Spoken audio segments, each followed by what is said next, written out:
2019 साली आम्हाला सर्वाधिक बहुमत मिळालं, पण सरकार आणू शकलो नाही. मात्र आम्ही 2022 साली पुन्हा सरकार आणलं. प्रकट मुलाखतीत मुख्यमंत्र्यांनी सांगितला किस्सा. आजच्या दिवशी 3 वर्षांपूर्वी मॅरेथॉन योगा केला. या योगानं राज्याचं भवितव्य बदललं. यशस्वी उठावाला 3 वर्ष पूर्ण झाल्याच्या मुद्द्यावर शिंदेने व्यक्त केलं मत.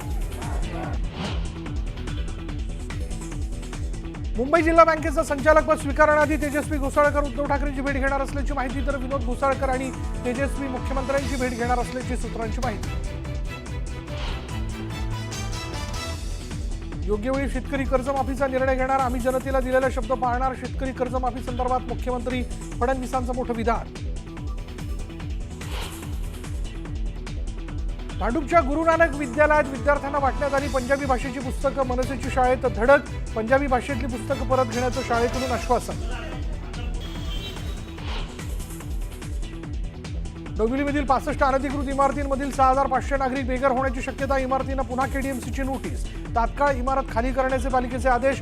पोलीस बळाचा वापर करणार असल्याचाही उल्लेख. नाशिकच्या सिन्नर तालुक्यात बिबट्याचा एका घरात मुक्काम. बिबट्याला जेरबंद करण्यात वन विभागाला यश. शिवडे गावातील घटनेनं खळबळ. इस्रायलचा इराणच्या अणुऊर्जा केंद्रावर जोरदार हल्ला. इराणने केलेल्या हल्ल्यात ड्रोन ब्रिगेडचा कमांडर ठार झाल्याचा दावा, तर इराणचाही इस्रायलवर पलटवार. आणि विशाखापट्टणममध्ये पंतप्रधान मोदींचा तब्बल 5 लाख लोकांसोबत योगाभ्यास. पंतप्रधानांनी योग दिनानिमित्त दिल्या देशवासियांना शुभेच्छा. आंतरराष्ट्रीय योग दिनानिमित्त मुख्यमंत्री फडणवीसांचाही पुण्यात वारकऱ्यांसोबत योगा.